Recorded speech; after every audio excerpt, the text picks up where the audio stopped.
السلام عليكم ورحمة الله وبركاته أصدقائي وزملائي الأعزاء، أخباركم إيه؟ يا رب تكونوا بخير. إن شاء الله النهاردة هنبدأ سلسلة جديدة إن شاء الله من الفيديوهات باسم أساليب البقاء عند الحشرات. هنتعرف عن الحشرات وهنعرف إيه هي طرق البقاء عندها، وإيه هي الصفات اللي بتتميز بيها علشان تقدر تتغلب عن أي خطر هي موجودة ناحيته أو موجودة باتجاهه، سواء حشرة تانية أو الإنسان. طبعا احنا عارفين العدو الرئيسي للحشرة هو الإنسان. كويس. في إيه هي الطرق اللي ربنا خصها بيها علشان تقدر تبعد عن الخطر اللي هي موجودة فيه؟ تابعوني إن شاء الله هتستفيدوا، وبإذن الله الفيديو يعجبكم، ويا ريت ما تنسوش تدوسوا إعجاب. ولأول مرة أتشرف بوجوده في القناة عندي يا ريت يشترك في قناتي، ويا ريت لو سمحتوا تشاركوا الرابط مع الغير علشان الفايدة تزيد. العلم بيا وبيكم. تابعوني إن شاء الله علشان نشوف هنقول إيه في الفيديو ده. إن شاء الله هنتكلم النهاردة في أول حلقة النهاردة عن حشرات الزحفة الصراصير. كويس. وهنقول إن الصراصير من أقدم الحشرات الموجودة على وجه الأرض. اكتشفوا وجودها من 300 مليون سنة. لك أن تتخيل إنها قدرت إزاي تتكيف طول السنين الطويلة دي لحد ما وصلت إنها تعيش مع بني الإنسان. تمام. الصراصير فيها صفات بتقدر تقاوم المبيد اللي بشتغل بيه. كويس. وتقدر تتكيف حسب البيئة المحيطة بيها. يعني هتلاقي في صرصار في التلاجة في البرودة اللي موجودة بتاعت التلاجة، وهتلاقي صرصار موجود في الفرن بتاع البوتاجاز. افتح الفرن بتاع البوتاجاز هتلاقي فيه صرصار، وافتح التلاجة هتلاقي فيه صرصار.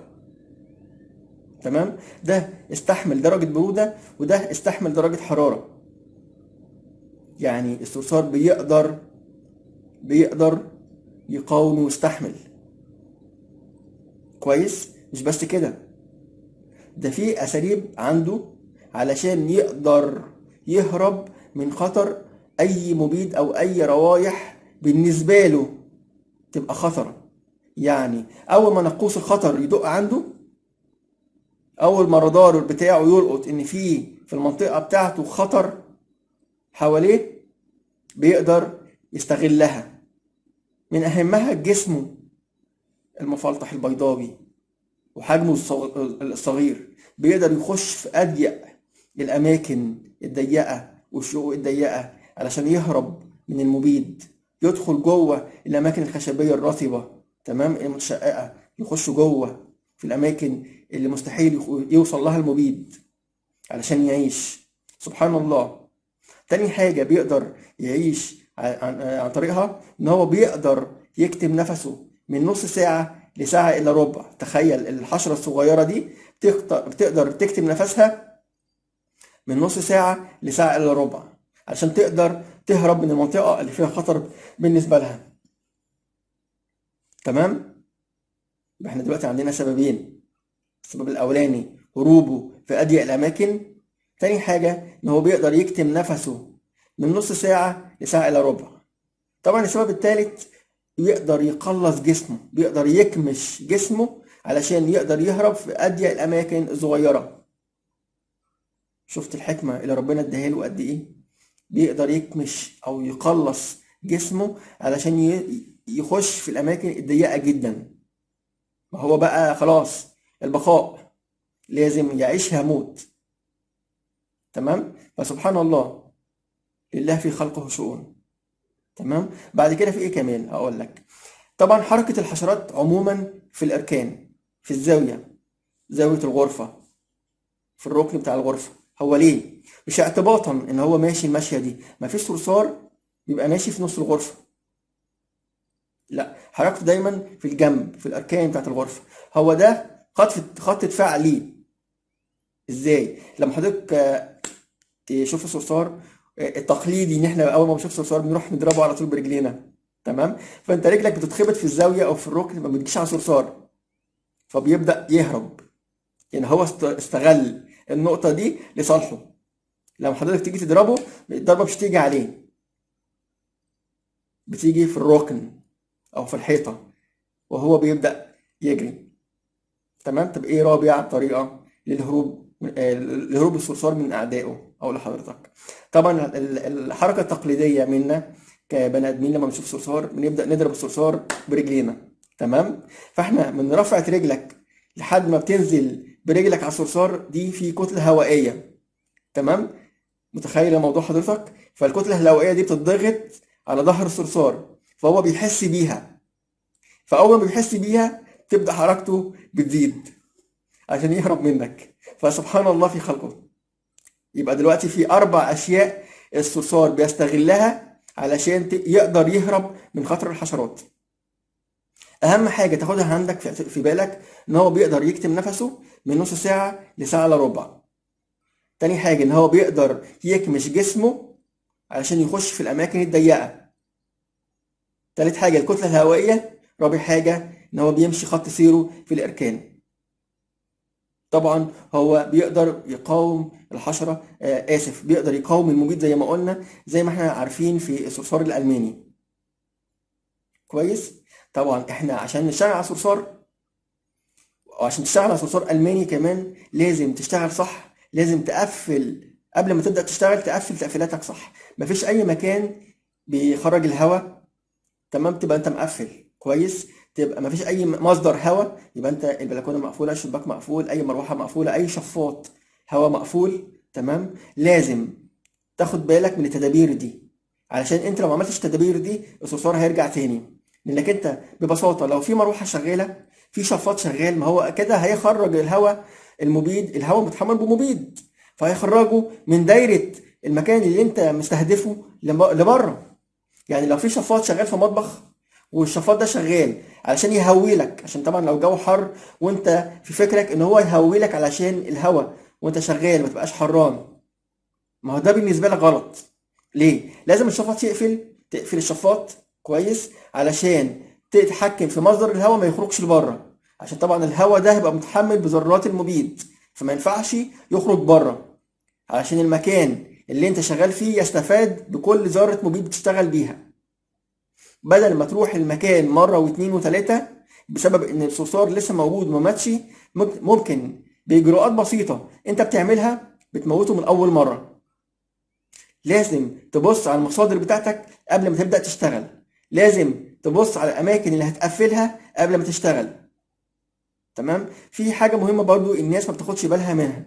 بشتغل في مكان، المكان دوت فيه إصابة 100%، كويس، بشتغل برش بقفل كل حاجة وبمشي وبنسى إن الإضاءة عندي منورة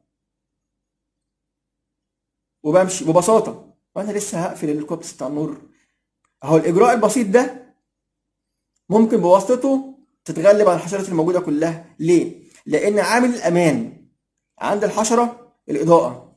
ليه؟ لأن طول ما عند الحشرة طول ما الإضاءة منورة يبقى الإنسان موجود في المكان، يبقى ما اخرجش من مكاني وأبدأ كامش في المكان بتاعي.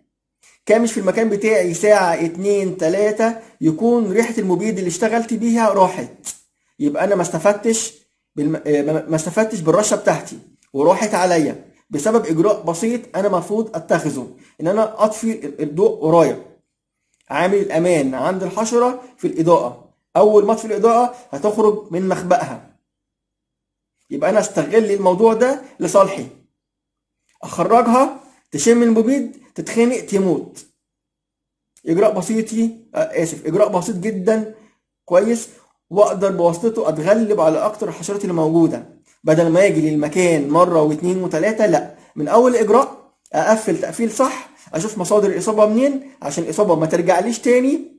ما هو الشطارة إن أنا أبص لبعدين، أنا دلوقتي في المكان خلاص وهبدأ أشتغل خلاص، كويس. لكن النجاح والاحترافية إنك أنت ما تجيش لنفس المكان مرتين. يعني ما امشيش النهارده والعميل يتصل بيا قالوا الحقني انت لسه في صراصير موجوده في المكان. غلط. اولا انت هدرت مبيد انك انت تشتغل المره الثانيه ضعف كميه المبيد اللي انت رشيت بيها. تاني حاجه هدرت وقتك. تالت حاجه هدرت جهدك. رابع حاجه ده كله مال رايح على الشركه. كويس. دلوقتي انا اشتغلت النهارده في المكان ده بقرشين عشان اشتغل مره واحده، يبقى حطيت مبيد، استهلكت مواصلات، استهلكت معدة، استهلكت صحتي، تمام، لمكان اشتغلت فيه مرة واحدة. الإصابة رجعت تاني علشان إجرائي ما اشتغلتش عليه صح، فرجعت لمكان تاني بنفس القيمة اللي اشتغلتها أول مرة. ما هو ده فشل، ده خسارة. يبقى أنا ما ببصش أو ما أفرحش إن أنا في المكان وهشتغل فيه، أفرح في الاستمرارية، في النجاح. دي الصعوبة. يبقى أنا الأول أشتغل على المصادر بتاعتي، أقفلها صح، مصادر الهواء بتاعتي أقفلها صح، بعد ما أرش كويس جدا وأبدأ أتأكد إن الرش بتاعي كويس جدا، وأبدأ أتأكد إزاي إن هلاقي الحشرات خرجت من مخبأها كويس. بس أعرف إيه؟ إن الحشرة اللي خرجت من مخبأها دي مستخبية في الأماكن القريبة مني، مش اللي جوه بعيد. اللي جوه بعيد هتخرج لما ابدا الاضاءه عندي تطفى، يبقى هو هيحس بهدوء، هيحس بالمكان هص هص مفيش رجل، هيبدا يخرج من المكان بتاعه. استغل انا ان المكان موجود كله مبيد حوالين داير ما يدور المكان نفسه، مشبع بذرات المبيد. استغلها ان الحشره لما تخرج من مخبأها تموت مخنوقه. بكده وبالطريقه دي هبدا اتصل بالعميل تاني يوم، ايه الاخبار حضرتك؟ لا تمام، هفرم عليك. ده في حد ذاته نجاح كبير جدا ليك. لما تلاقي مكان اصابته 100% تحدى نفسك فيه، ما تبقاش قلقان، ما تبقاش خايف. هي اجراءات بسيطه كويس. الاجراءات دي هي المتبعه في اي مكان، بس ده فرق ما بينك وما بين المهندس الشاطر، او ما بين الفني والفن الشاطر. العب على المصادر بتاعت الاصابه، مصادرك فين. العب على تقفيل مصادر الهواء صح. العب على انك تشبع كل المكان بالمبيد. طبعا احنا عارفين ان المبيد بيكسر ذرات الاكسجين اللي في الجو وبيحولها لثاني اكسيد الكربون اللي هو هواء الزفير. فالهواء، انا اسف، فالحشره بتيجي تتنفس ما بتلاقيش هواء تتنفسه، فبتموت مخنوقه. تمام. فيا ريت كلنا نعرف المعلومات دي ونتقنها صح ونحترفها صح علشان تبقى جزء من حياتنا واحنا شغالين. لما نطبق هنرتاح، مش هنتعب. يا رب المعلومات النهارده تكون فادتكم، ويا رب يا رب اللي اتفرج على الفيديو بتاعي يا ريت يدوس اعجاب ويشجعني. يا ريت اللي اول مره يدخل القناه بتاعتي يشرفني ويشترك في القناه. ولو سمحت بعد اذنك علشان تفيد نفسك وتفيد غيرك، يا ريت تشارك الرابط مع الغير علشان الفايده تزيد. صدقه ليا وصدقه لحضرتك. السلام عليكم ورحمه الله وبركاته.